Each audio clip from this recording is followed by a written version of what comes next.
Hello and welcome back to a strong recommend where we watch and do and play some stuff and tell you about it. I'm your host Alex, and I'm your host, Dalton.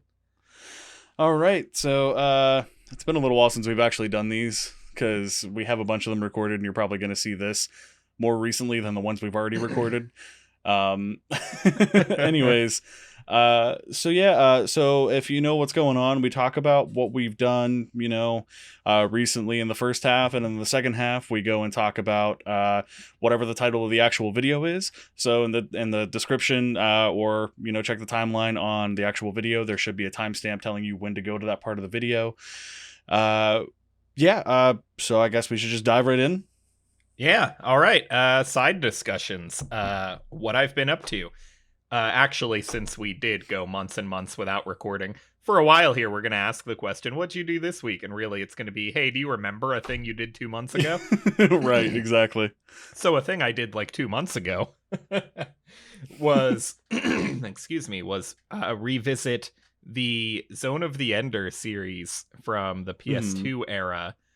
The first games, technically only games I finished from Hideo Kojima.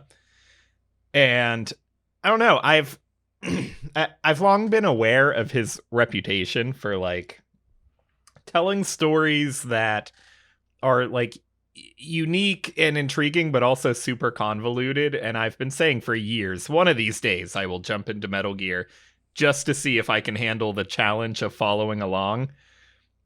But I also started Death Stranding, and I did play these games when I was a kid, and I like that unique factor of, oh, no, I've played these other ones, not his big deal ones, so I'm going to keep putting those off just because I think it's funny. I've actually, now that you mention it, I went back and started playing Death Stranding again on my PC because I have it on my PS4. Nice. And it was definitely one of my favorite games of the year that it came out. Yeah, nice. Because I'm a fan of the anything is kind of possible sort of thing. Okay. And that's all I'll leave it at, because if I say any more, you might get ruined for it, and the audience might get ruined for it. But I'm not gonna lie, that game is like, some of the gameplay is just boring and mundane, but the story overall is one of my favorite things I've ever seen. Yeah. So. Anyway, Zone of the Enders. Zone of the Enders is basically a mech combat game. Okay. Which today, like the way these games have aged, today was not super thrilling, but oh boy, on the PS2 did I think it was really cool at the time. It's a shame because revisiting these, the first one, they figured out like combat that feels good. Like, it does feel good for the most part. Yeah, there's quirks. We're still in the early era of like figuring out how to navigate a 3D space, and now you're also adding upward travel into it because you're in mech suits, you're flying most of the time. And so for as complex as that problem is, they figured it out pretty well for this early in 3D gaming, and it does feel good. However, the first game just feels a lot like an unfinished like beta demo idea for the second one. It does have its own story that like you don't really want to skip over, but at the same time, like it's short and it's the same two enemies over again, like repeatedly, and just different environments that look the same, and there's just not enough to it. Is it one of those games where they changed the color schemes of those two enemies to make it look different? As far as I got before I decided to just quit. As far as I got, no, they never, I don't think they bothered to switch out colors and do like you would at least expect like varieties. Now this one's blue, and that means it has double the health, but as far as I bothered to play, it didn't get that.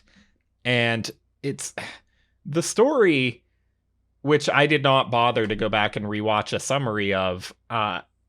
The shame is it had some like potential, but like really bad grading voice acting. Like they hadn't figured out how to make like clear takes, or was it just like Just the system's like just extent? just a bad performance from the character you're Mm, gonna hear most. gotcha.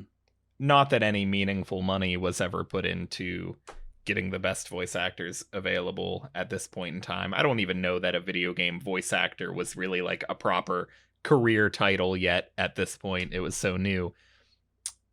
But so like that game opens with your main character being like a young untrained kid that like has nothing to do with the military but happens to stumble upon your mech suit. And then, oh, it turns out this mech suit is like super important and needs to be protected. So you start being communicated to that, hey, I know you don't know shit about what's going on or how to use this thing, but you need to get it back to us and now. And I kind of like that. Basically, the suit being like super powerful and useful is like the excuse for why you're able to like participate in combat at all. Just an interesting solution around that, I guess. But whether that story actually became interested, I don't know, and I stopped caring because after I had been playing for maybe 60 minutes, I was like, oh man, I feel like I just played the first 5 minutes of the game 20 times over. And it sounds a lot like a very generic anime plot from your explanation. Mm-hmm. Is there anything unique about the story that like makes you want to continue? Not really. And so, but like at the same time, I've never really watched a mech anime. Like I have vague memories of watching a handful of episodes of mech animes as a kid, but I never had one that I watched from start to end. I never revisited them as an adult, so I don't really know the tropes. So even if I could explain to you the whole story to completion, I wouldn't even know how much of it was trope and how much of it was unique to this thing. Yeah, because like I know I'll probably get a lot of flack from this from like the anime fans, but like I tried starting Evangelion, and what I seen of like the first episode I really liked, and I'm pretty sure it was kind of the similar like plot synopsis of I don't know how to use this mech, but somehow I knock things out of the world with this giant mech. And same was with I didn't get very far into this one either. Aquarion, which is a machine that's piloted by 3 different people who kind of I think the words they used were mind meld, where they all 3 become like one being inside of this giant mech. And then there was I swear there was like an off-styled of Gundam anime where oh goodness, I can't remember which one it was, but the Zoids? No, it was like a series of Gundam. Gotcha. Where like they didn't control it like in a cockpit. They actually used like physical moves, or at least the main character did. It was on Toonami, for example. But his special was the burning finger. And I know he's in like 2 different series, so it's hard to figure out which one it is. Or at least from my knowledge, I can't remember. I don't know. We were very Mothers of America with any anime we got, so it could be the same series. I don't know. But yeah, there's that kind of trope of someone getting into a machine they don't know how to use it. But it's like the chosen machine, and they end up being like the chosen one, that kind of thing. You just reminded me of the Big O. That one's a completely different kind of thing. Okay. I think anyway, so maybe it's a pretty tropey story. Yeah. And I don't know, maybe if I kept going with it, it gets a bit more Kojima.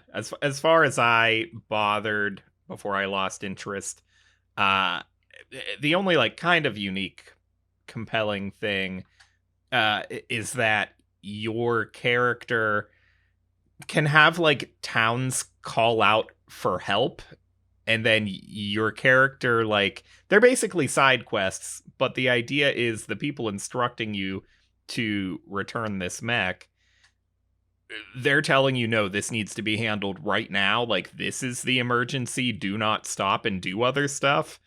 But, Uh-huh. but, you're the one in the suit. You're the pilot. So you can decide to listen to these other smaller areas saying, no, no, no, come help with this situation. Right. And I don't know if it eventually has a story impact if you decide to do them or not. Yeah, that would be cool. Multiple endings is kind of Mhm. Kojima's thing. Yeah. Like, But I like the idea that, it like, was at least by doing side quests you're, like, refusing your orders. It's interesting thematically. Yeah. But that game, it did not age well, and if you wanted to revisit these because you're a Kojima fan, I just watch a summary of the first one, because, like I said, gameplay wise, it's really a glorified beta for the second one. Uh, Getting into the second one, though, gonna be honest, I also quit it. It did not live up to what I wanted it to be, to what my memory was as a Hmm. child. As a child, I know that I beat the whole thing from beginning to end. I never revisited it until now. I let it live as a memory in my head of a really awesome game. But going back to it now, uh, like, story wise, the storytelling gets a little better in that the voice acting is a lot better. It's not great, but it's a huge improvement over the first one. A Yeah. lot more money's put into it. And I kind of like that it involves actual, like, animation in the Oh, like anime storytelling. cutscenes. Yeah, so it's not That's all cool. in engine. Or, like, sometimes you'll get, like, the Metal Gear HUD thing where you'll see characters talking in a HUD, and they'll have, like, anime personas in the HUD even though you're in engine playing the game. So, Hmm. like, artistically, that stuff was kind of cool and fun. But gameplay wise, uh, I really just kind of got bored of the level design really quickly. Okay. Um, the combat feels a little better, but there's still not a whole lot to it, really. Unless I was missing something. It did. I got a couple boss fights as far as I played, but in between the boss fights, it was the same, like, here's two, maybe it was three enemy types this time, over and over again. And, like, as you keep going, you do get a bigger variety of areas compared to the first one, because, like, this one starts in, like, a snowy region, and then later you're inside some kind of sci-fi facility. So between levels, you get more variety. But at some point in said sci-fi facility, I'm like, man, I've been roaming these identical hallways for a long Mm. time for a mission that isn't get from point A to point B. It's find this thing anywhere in these identical hallways where the identical enemies keep respawning when I retread.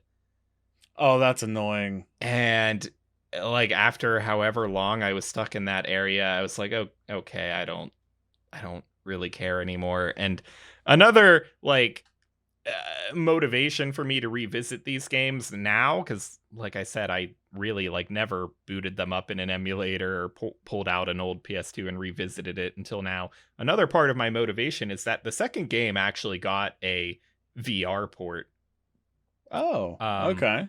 I don't know if PlayStation VR got it, but I bought it on Steam forever ago. Like, it came out 2 or 3 years ago, and I bought it when it released and never reopened it because I was like, nah, I got to play the first one first. And maybe I'll wait a bit to see if the first one gets ported. Not realizing at the time that it was a short, nothing game that nobody cares about. So it's not really likely to happen. Yeah. Uh, but after I started the second one, like, not in VR for a while, because, like, I want to remember what the game was really like before I opened the VR port to, like, help give me an honest image of how good they did with it. Uh, but after I played the regular game for an hour or two, I honestly didn't even care to open the VR port and see. how good they did. Right. And I honestly have a strong feeling it would have made me more nauseous than would have been worth dealing with for the immersion. Yeah. Yeah. So, sad to say, I do not give these a strong recommend. I'm disappointed because my memory of them was wonderful, but revisiting it, it was not at all what I wanted it to be. Yeah. No, I getcha. And that's that. What do you got? Well, my wife and I, we've been every now and again, we'll pick up the Trine series. Mm-hmm. For those of you who don't know, Trine is a like physics-based sort of game where it's in a fantasy-esque setting, and the legendary artifact, the Trine, I couldn't tell you what it is at this point. It seems like it The like Deus it Ex has Machina. like a Doesn't matter. The right. MacGuffin. Sorry, I'm getting the wrong term. It is the MacGuffin. uh, but you play as three different characters. It's either a rogue, a knight, or a wizard, and you can change them interchangeably because you need all three characters to get through all the puzzles. The first game is really short, and you can tell it was the first game, if that makes sense, after you play at least the second game, because it Meaning feels so there's much a big smoother. jump between the two? It feels like atmospherically there's just like a subtle change, but it made all the difference. Mm-hmm. The puzzles are a little trickier because you actually use the environment instead of, hey, this box, what do you do with this Yeah. box? You know what I mean? There's more combat. There's a lot more story. It's been a while since I played it. But we're working on getting to the third game because the fourth game just released, I think, recently within like the last year or so. Mm-hmm. And I think in the third game is when they introduce actual 3D platforming instead of just side scrolling in this weird, bizarro, magical place. Mm-hmm. However, I did buy it on the Switch and I did encounter a lot of bugs, at least in the first one, Mm-hmm. where when the game was loading, you could see a mouse cursor just hanging out in the bottom corner. Oh my god. Yeah. That's an interesting one. Or seeing like an Nvidia graphics card logo pop up. Wow. In some loading screens when it was really bugging out. But like each character has its own thing. Obviously the warrior is really good at fighting and, you know, knocking through things to be able to get through like certain walls. Mm-hmm. The rogue is good because they have a bow, and they also have a grappling hook which allows you to attach to like wooden surfaces to swing between different areas. Mm-hmm. And a wizard who does not cast fireballs, and they actually make a joke about this in the game. Like it's satirical with the characters. Okay. Where like the wizard, he was focusing on his magic where he could use ice and fire, and instead is only able to make boxes or platforms. So they tell it in like a storybook way. well, okay, so that like silly humor aspect helps like justify certain game mechanics, but is the tone Yeah. of like the storytelling and the world also like is kind of silly and upbeat? Yeah, I would say so. It's it doesn't take itself too seriously. The atmospheres are very, like I said, storybook. Mm-hmm. Even each level is introduced with the loading screen giving you an open-faced book Mm-hmm. where one page is writing out the dialogue of the story and a narrator actually giving you what's going on in the story, Mm-hmm. like per level. So it's supposed to be based out of like what seems like a storybook, and they play that very well. I just know that my wife is not very good at puzzle games, and I've her and I both have agreed that we only play these games in small bursts only because of that. And we call it, instead of Trine 1, 2, and then whatever the subtitle is, Yeah. it's always, hey, let's play Trine 3, test your marriage. So the games are fun, but they can be frustrating with people who aren't of a puzzle game caliber. Okay. So you want to go into it with patience. With if you're, like you and I, we're both puzzle game solvers. At least, I like to think I am. But like we can problem solve fairly well without like, hey, I thought I was move. I thought I was a decent puzzle gamer until I tried out the Talos principle. If you ever want to lose all the confidence you have in your intelligence, give that one a shot. Isn't that the one that's like really nonsensical? Where like you can like pull and push things away from you, and the further away they get, the smaller the actual object gets, or whatever. No. Okay, that's. I forget what that game is, but you know what I'm talking about. I do know what you're talking about. No, Talos Principle is like this, like it feels. How to put it? Puzzle wise, it feels like a really intense Portal kind of thing. Not that you get a portal gun, but in terms of like the like scope of the puzzles, and you like roaming a 3D area to solve the big puzzles, and interacting it's like with one this big thing room. like interacting with a thing over here to trigger a door over here, and it'll even get kind of more ridiculous because there might be a hub world in the center of like 5 other big puzzles, and the puzzle might be to get lasers to shoot out of all 5 of them, and then you have to additionally do the right thing in the middle. Something like that. Like, it gets really big and convoluted and complex. Yeah. And like, you might even occasionally solve a puzzle in a way you weren't supposed to, because you'll get a laser to shoot out of a different puzzle and get into the one you're working on.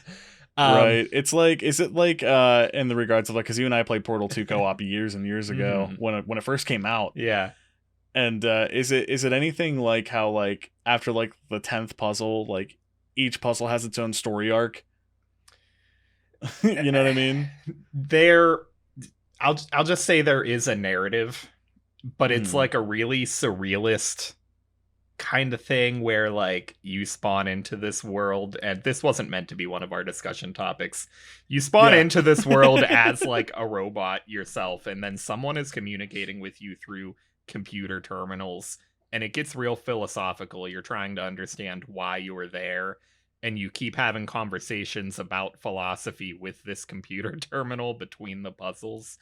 And I haven't really seen what it all builds up to because I was too dumb to beat it without like, I mean, I got like pretty far, like occasionally looking up a guide for a puzzle here and a puzzle there.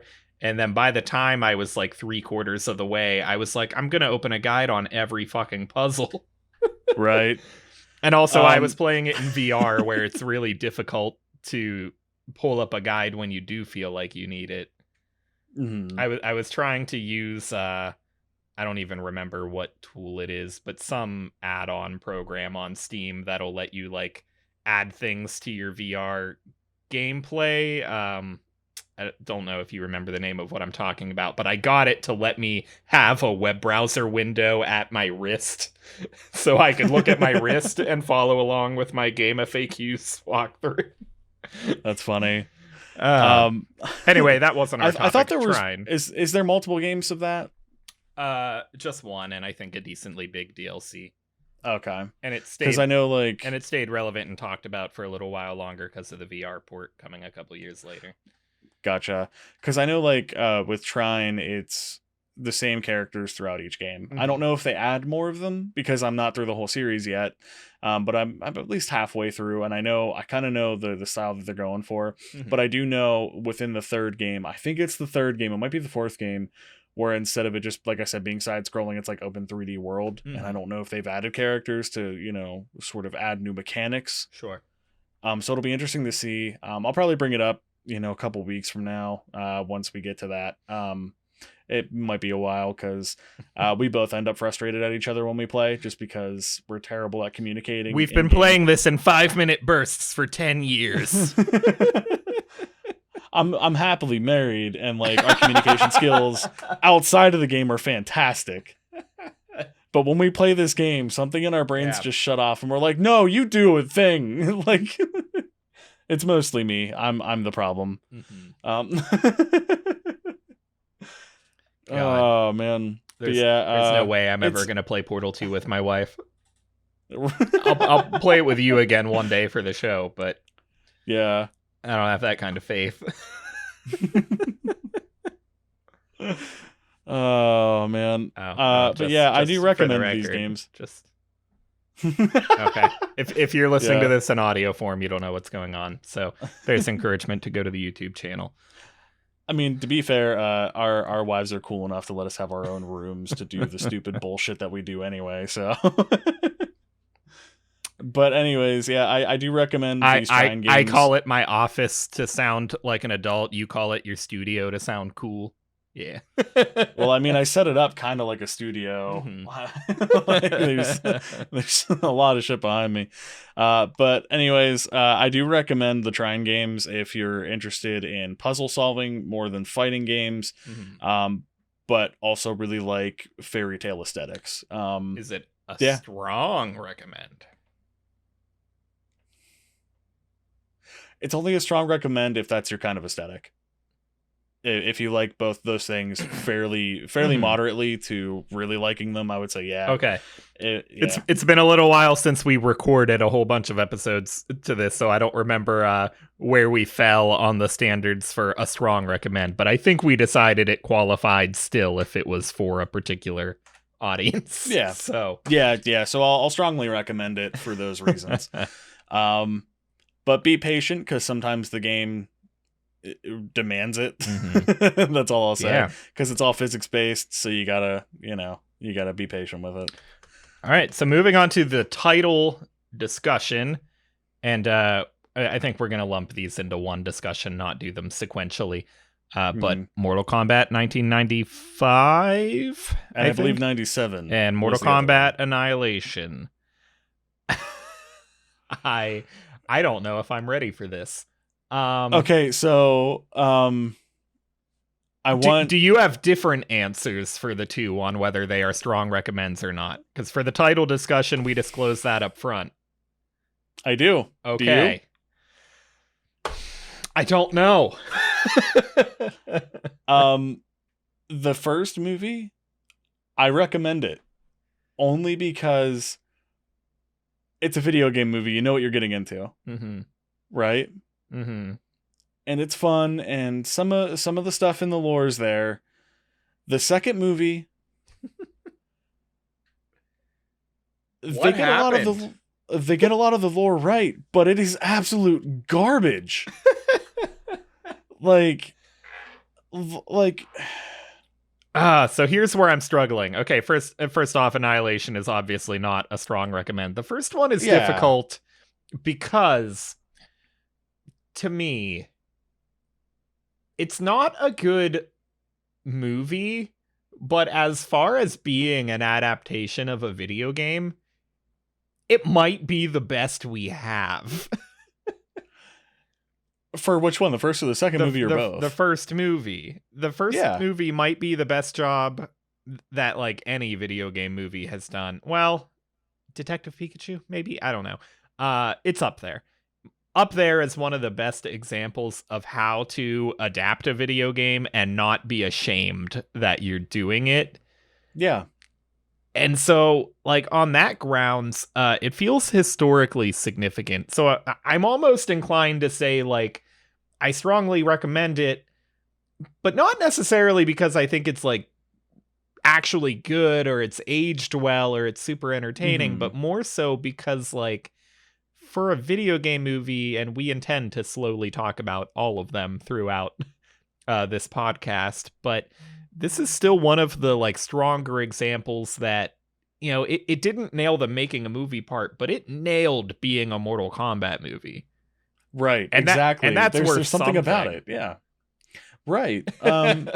You know, like Shang Tsung being, you know, the evil sorcerer, Liu Kang being the chosen one, Johnny Cage being this posh actor, Sonya Blade being a military spec ops person, even Kano, like, sure, the eye plate that he had in this wasn't that great, but they were going off of what they had to work with at the time, which was just photos inside of a video game for animation sprites. You know what I mean? And I keep trying to remind myself that like when I look at how campy and silly this is, like when I say it's not a good movie, it also wasn't really trying to be. It was trying to be silly and Yeah. campy because I have to remind myself the games were at the time, and granted, in a way, they still kind of are because the over the top gore and fatalities, like, you're not Yeah. supposed to think it's cool. You're supposed to think it's funny. Like, it's supposed to be absurd how over the top it is. But Yeah. also, as the franchise goes on, it still takes itself a little bit more seriously in that, like, even though the gore stays cartoonish and absurd, like, it just fleshes out more impactful stories and it cares a little more about who these characters are as you go on. Like in the beginning of the Mhm. franchise, you get you get a background. Like that's some of the appeal even right away of Mortal Kombat is that you do get to know a little bit of history of each character to help inform them so that you don't just go, oh, he looks cool. You also get to go, oh, he looks cool and he's a ninja from the Lin Kuei clan who really hates Scorpion, and you get to know a little bit. But as it Mhm. goes on, the game franchise, it spreads out from just here's a rough background and a little nonsensical story for this game, and they start telling bigger stories and like weaving the Yeah. backstories a little more. So I do think it takes itself a little bit more seriously, and I have to remind myself watching this movie that it absolutely did not at the time. Right. Like in the second movie, they did bring in a lot of the lore. Mm-hmm. You know, the only like real big thing I have to complain about as far as like lore for the first Mortal Kombat movie is Mm. Reptile being an actual reptile until he gets punched into a statue that eats him. No. Um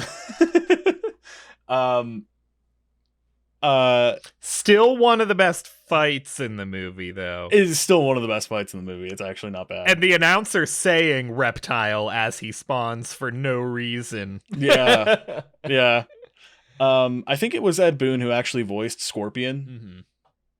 which I thought was a nice little touch. Yeah. Um, but like the second movie, when they introduce all these extra characters and all this extra lore, Mm-hmm. they got a lot of things right. Like Sindel and Kitana being from Edenia, Mm-hmm. and Shao Kahn, Yeah. I think killed Kitana's father. Blah blah blah blah. Making Sindel evil and all this other shit. But like, the whole like the biggest plot point of the movie that really pissed me off, and I started yelling at my TV the word no, was when they tried making Shao Kahn and Raiden brothers. Mm-hmm. No. um like what the second movie, like, it did a lot of things wrong. For one, they got a new it's actor it's a to different play Johnny Cage director. for 5 minutes. It's a different director. I assume different Yeah. writers, a bunch of different actors, and everything about the movie becomes worse in every Hmm. way. But as for these like details of the lore, though, I don't even necessarily care about the details like that, and I couldn't really recite them to you. I did grow Hmm. up playing Mortal Kombat from I had Mortal Kombat 4 on PS1, revisited the earlier games here and there, played the series continuously up to NK9, haven't really visited it again since that game was new. So I no longer have an encyclopedic memory of any of Hmm. this and couldn't recite any Mortal Kombat plot to you. I don't really care how accurate or not accurate they got details. I'm impressed that just that the world feels like Mortal Kombat. Yeah. Like it's a vibe thing. It's the tone of it. It's like the costumes, like still being like cheap low budget 90s movie costumes, but that like they went for it though. They still put the game on Yeah. screen. Yeah, like, Or like all the the like subtle difference settings, the between Sub-Zero and his locales. brother. Mm-hmm. Like Sub-Zero's brother having the scar over his eye to distinguish that it's not Sub-Zero Mm-hmm. anymore. Or uh they had two people that were dressed as Ermac, but only one lived. That was a really bad touch. Yeah. The first movie had a lot of practical effects that worked really well. Yeah. Like, I was like, holy shit, these are really good. And then the second one decided to blow the entire budget on really shoddy just animation, and it was so bad. Yeah, the only good animation I remember from that movie was when Nightwolf was turning back into a human when you first see him from his animality. I could not believe it was saying that word out loud. That was crossing the line of video game acknowledgement. Like, it went too far. Yeah. I was screaming at the TV. I was like, stop saying that word. Say it again and I'll see you in court. I was expecting an after credit scene with a with a babality. Right. Like, it was so bad. Like, and not that the first movie didn't do any shoddy CG, but there was a lot less of it. And when it was there, like, generally just thinking of examples that come to mind, like Scorpion's like sentient weapon, whatever you call his chain thing. Yeah. Like, which was never a thing. Like, it's a bad CG effect, but at the same time, I'm like, probably the best way they could have done it, right? And at least it's like one thing on the screen, and it's not like most of the screen. At least it's like one shoddy looking thing that I don't know how else they would have done it. But then you get to Annihilation, and there's a dragon versus dragon fight where everything is bad, and it's the entire screen. Right, exactly. And don't get me wrong, there wasn't a better way to do that fight, but like, just don't fucking do it. Just don't introduce the animalities. Right, there was literally no reason to introduce the animalities because that wasn't the end of the fight. Like, it just wasn't. There was no like why bring that in if that wasn't the end of the fight? Like, now that technologically we can do what they wanted to do there, when we watch this new Mortal Kombat movie, I will be stoked if an animality happens. Only if they don't say the word. If they say the word, immediate thumbs down. Our episode is going to be about 30 seconds long. But if it happens, I'll be stoked. I'll sit here and cheer in my seat because it's exciting. But they couldn't do it here and shouldn't have bothered. It can't be as bad as Mortal Kombat 11. Not that I hate the game. It was short. And usually when they throw time travel into the mix of things, it sounds like they're running out of ideas. Yeah, I will say the story was good. Yeah, well, I haven't played 10 and 11, so I have no comment there. But dude, I've got 10 on Steam. I know. So do I. But yeah, I mean, the practical effects and like the costume loyalty in both the movies, I really dig. Like, for what they had at the time, it was really good. There's a lot of devotion to being Mortal Kombat, just no devotion to being a good movie. Yeah. You know, the special moves that they bring in, like Liu Kang's bicycle kick or like the ice clone that Sub-Zero's brother uses. Yeah. Like, those are actual, like, it's really cool to like, it's not needed for it to be the movie. It's there for the fans of the games. And if you pick up on it, you're like, oh, hey, did you see that? You know what I mean? Like, and it's those little nods that like give it its appreciation. Yeah. But like, yeah, it's a movie that like doesn't take itself seriously, because when in what world would Scorpion call somebody a sucker and then disappear and not kill them? You know what I mean? Suckers! Right. Like,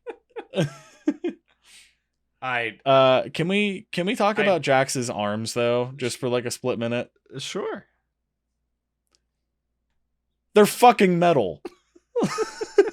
They're not fake. That was the dumbest shit.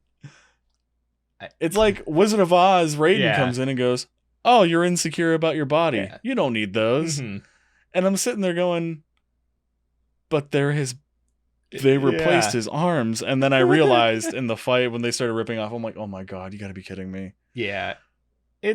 I don't know. it's a dumb detail to get wrong and change for no Yeah. reason, but Mm-hmm. I don't know, the details were also at the same time not really what I was looking for. But if you're going to change things, um you usually need to make it like more interesting than what was there before. So, Mm-hmm. I don't remember in actual uh like in the actual game canon lore how Jax loses his arms, but it looks like in I think this it's new Goro. okay. So it looks like in this new upcoming movie Sub-Zero's going to do it to him. Like Sub-Zero seems to be the villain of the movie and it looks like he's going to cause that to happen. And if that Mm-hmm. happens, cool, I don't care that they change that detail as long as it's Yeah. still interesting after they change it. Right. Exactly. Like, Mm-hmm. um, don't change it so bad that it makes no sense. You know, Yeah. like Raiden has a brother, and it's not Shao Kahn. Mm-hmm. It's Fusion, Yeah. and he's the god of wind. And like Shao Kahn without his helmet, I think he's Tarkathian. Was MK4 Same out same. yet? I think MK4 is where Fujin's introduced. Did that game exist yet? I don't know. It's been so long since I played the earlier games. Like I grew Mm-hmm. up with Mortal Kombat. Like one of my first games was, Yeah.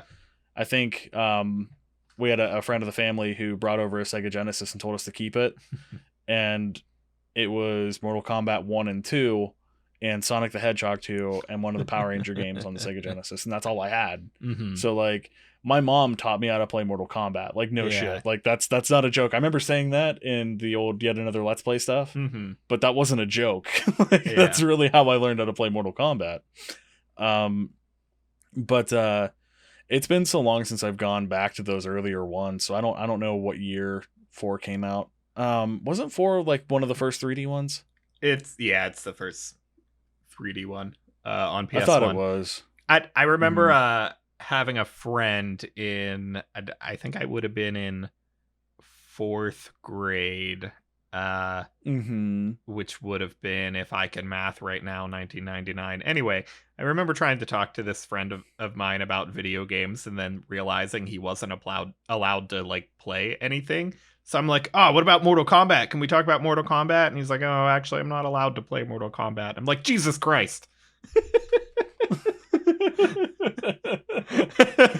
Oh my god. Like I remember when like the PlayStation 2 games came out, like my dad and I both were playing Deadly Alliance Hmm. and Shaolin Monks. We actually played co-op together. Hmm. Like like Mortal Kombat's been like a huge staple, you know, in like Yeah. my growing up. Not to the point where I'm like, Mortal Kombat's my childhood. How could you Yeah. do this to me? But I'm like, you know, like I know some shit about it, and like if you're gonna do different things to it, I'm cool with it. But if you're going to just dissect it and put it back together Yeah. completely, then no. You know? Hmm. Um like one of my biggest peeves is like cast changing, Hmm. and like I was trying to say earlier is the only two characters or actors that they brought back were Katana and Liu Kang for the second movie, and everyone else was completely different. Yeah. And so, like, I understand We that, got like, Sandman though. usually, like, you're not recasting on purpose, like, something happened behind the Mm-hmm. scenes and now you got to do what you got to do. But if the first movie's successful and then no actor wants to come back and the director doesn't want to come back, like, Mm-hmm. they should have saw it from a mile away that this wasn't going to work out. Yeah. Like it makes me annoyed like still today. Like I watched the movie 3 days ago, and they recast Johnny Cage just for him to die in the first 5 minutes of the movie. Hmm. Like what was the point? Yeah. You know? The Sonya Blade character that they brought in, uh about to say something adult here. Why are her nipples hard the entire movie? My wife pointed that out. Pointed point Pointed. pointed that out while I was watching it, and she sat next to me begrudgingly. Hmm. And my answer was, it's because of Jennifer Aniston in Friends. that's Probably. that's all. That was a thing, and people liked it, and I And think, then Jack's uncomfortably hitting on her every 3 seconds. and so I think you see a suspicious amount of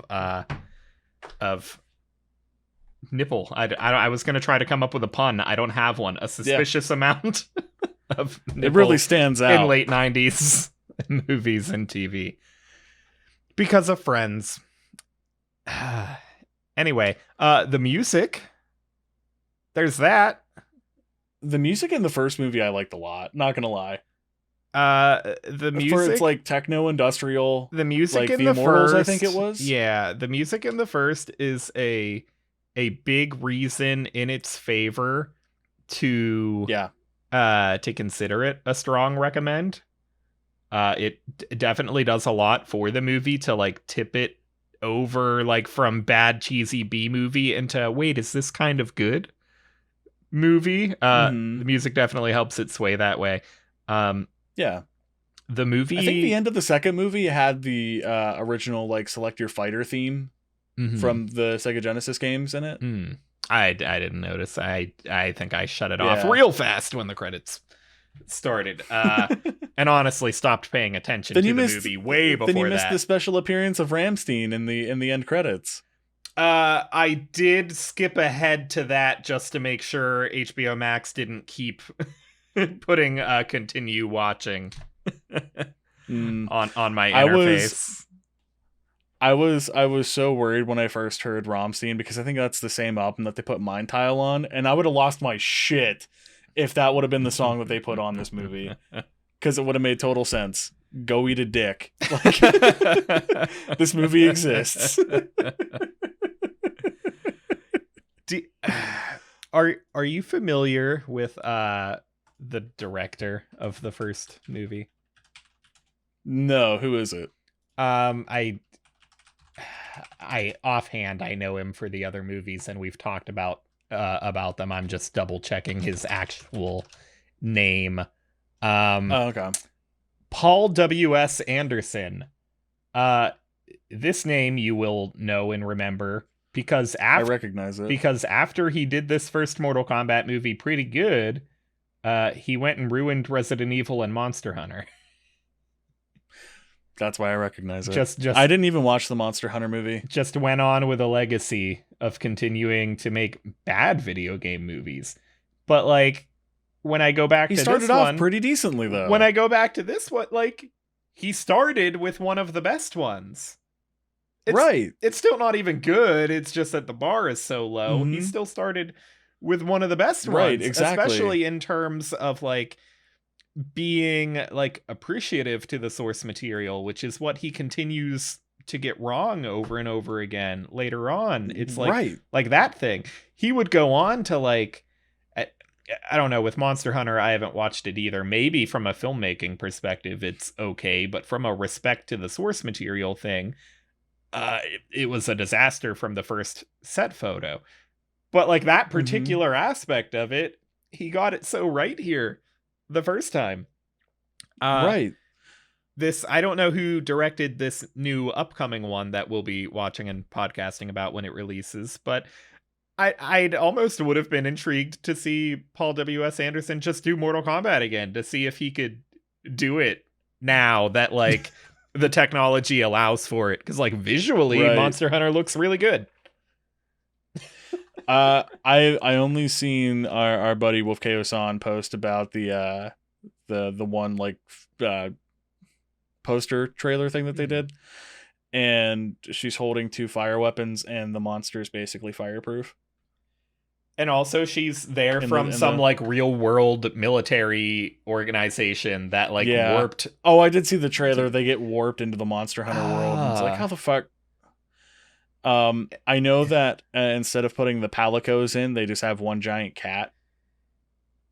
Yeah. And it's like, no, just stop. And so like between that and how little respect he had for Resident Evil through that franchise, where did this come from? Right. I guess, I don't know, was he not the writer on this one? Maybe that's the difference. Maybe it is. Because I don't know if he wrote any of these films he directed or not. Anyway, kind of besides the point, doesn't matter. Yeah. Just pointing out how strange it is that he in particular made one of the better video game adaptations. Right. Right. Man, I like Mortal Kombat a lot. I like its story. I like the history that's been established. This is not canon in my head anywhere. The first movie I'll accept as like, oh yeah, they did something. The second movie I want to refuse that it exists. It's so damn bad. Like I even got my wife on board because she was like, "Oh, I liked the first movie a lot." Mm-hmm. And like we're watching the second one and then she's asking me questions about the series and the game and I'm like, "No, that's not how this was supposed to happen. This is right, Yeah. this and that." And then as soon as the Shao Kahn is his brother thing, like she immediately was like, "All right, this movie sucks." Like, although I don't know if Shinnok was because Shinnok is the guy who's their father. Yeah. And he's an actual character in Mortal Kombat. I really only remember him from Mortal Kombat 10. I think it was Mortal Kombat 10 where Shinnok was one of the main characters. I think I don't remember him from any other game. I think he's the big bad in 4. Was he the big bad in 4? Okay. If not the big bad, he's up there. He's definitely in it. I think he was like the villain, but he's definitely in there. So here's a thought experiment about Mortal Kombat, though, is that, and I guess we'll be more clear on this answer when we see the new movie, but is Mortal Kombat really a franchise that is meant for movies?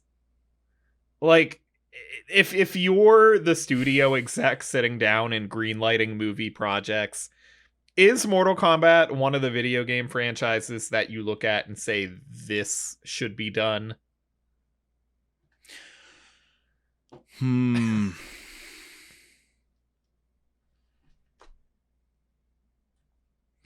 I mean, from a gamer standpoint, I would think so. Because you could pick any part because there's so much to work with. You don't even have to make it about the main characters. I mean, for fuck's sake, what was it? Deadly Alliance made up a character entirely for the game where you're running around each world and realm. Shujinko, I think, was the guy's name. So, I mean, like, they did that with a game where it wasn't necessarily part of the actual main cast and crew that we know. Yeah. And it still worked really well. And they could do that with a Mortal Kombat movie, but like not make the main focus the main characters of the story. And I think that would work fairly decently. Someone's rise to power that isn't part of this giant circle of important characters would be a nice little change or touch. Yeah. Okay. So I think you're approaching this the same way I would have, because for me, granted, back at the time of these movies, we didn't really know a lot about how a video game should be adapted. So in this case, the first game is, I think, a pretty straightforward adaptation of what's in the first game for what little story is present in an arcade fighting game from the time. And I think Annihilation is meant to be an adaptation of 3. I don't really know how well it pulls that off. Probably not at all, but it's supposed to be a retelling of that.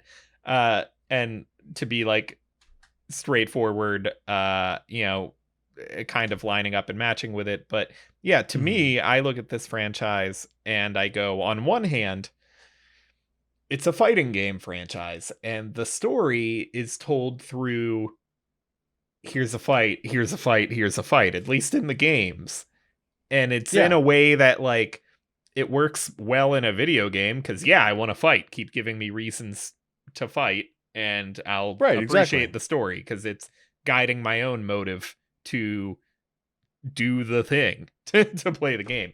But in a movie, even as a fun, goofy action movie, like, I'm not someone who watches generally movies that are just action, action, action, action. And like, don't get me wrong, I love my superhero movies and I'm going to slowly torture you with all of them. But most of them might be action 10% of the time, not 100% of the time. There's a lot more Yeah. story stuff going on to justify why you're supposed to care about this fight eventually happening. And Right. so that's difficult with adapting a fighting video game. But at the same time, we've talked about, like, there's more you could work with, though. These characters have backstories and relations with each other. And yeah, They tried doing it in video games and yeah, with the Sub-Zero. yeah, and so they could not only just not straightforward retell a game, but they could also screw it, make it an MK universe where here's a Sub-Zero movie, and it's about some history. They did that with Scorpion though recently. Yeah, that animated movie, and I have no Yeah, idea. I have no idea if it was good or not, or if it really felt like a Scorpion movie or just a Mortal Kombat. I knew nothing about it. But yeah, that's the right idea. They could keep doing that. I don't know what all characters would warrant their own movies, but Sub-Zero's got to be one, and I don't know, Raiden, Liu Kang. It doesn't even necessarily need to be one specific character being the main, but just it could tell disconnected stories that aren't all about the Mortal Kombat. Mm-hmm. And I think there's potential in that to just say, hey, this video game series is providing us with a world, let's play in it. And we don't need to tell the same kind of story that's in there. Because if you're going to do it straightforward, like these do, where it's just fight scene, fight scene, fight scene, to really make it work, you have to basically be making one of the best action movies. You have to invest us in the characters, or Well, there are movies, though, brilliant action movies, where there's not a whole lot to the character, and they do pull off action. But those movies are like Mad Max Fury Road and John Wick and The Raid, and they work because they're the best action movies at being action movies. So you can't just do okay if your action movie is going to be fight. You better be one of the best if you're going to go that route. And so I expect this new movie to come out feeling like it's respectful to the original material, but I expect it to just kind of feel like this, but done better with better modern effects, but to not be like a game changer, to just be an okay movie, because I expect it to be fight scene with a little bit more plot than we saw here to tie it all together. But I don't actually expect it to be like thematically interesting and compelling. I expect okay action scenes tying together an okay plot, and I expect to forget about the movie a few days after we watch it, and for it to be okay. Best case scenario, we talk about it for the rest of the week. But yeah, no, I think I've kind of said everything I wanted to say about both of these movies, aside from nitpicky shit. It was the 90s, whatever. Not everything was perfect in the 90s. It was just good enough. But yeah, I almost feel like we said, I almost feel like we didn't really say a whole lot about them, but that's because honestly, there's not much. There's not a whole lot to it. They happened. Yeah. There's not much room for a deep dive analysis. There's a tournament that allows the realms to be taken over. Like you have to enter the tournament, and if you win, you save your realm. If you lose, it gets taken over. Yeah. I mean, that's the premise of the movie. So hopefully this new one gives us a bit more to work with, but until then, this has been Mortal Kombat and Mortal Kombat Annihilation. Thanks for listening to us ramble. Yeah. If you haven't, check us out on YouTube if you're listening to this through like Spotify or wherever you listen to podcasts. If you are watching this on YouTube, you should also check out our Twitch stream, because we are streaming during every Thursday at 8 o'clock Currently, it is Resident Evil 7. We're not sure what we're going to be playing next. Maybe, comment on any of our 50 plus videos that are, actual current stuff and tell us what to stream next, because we have no idea. Maybe it's a Mortal Kombat game. All right. We need to get Dalton caught up past 9. See you next time. Take it easy.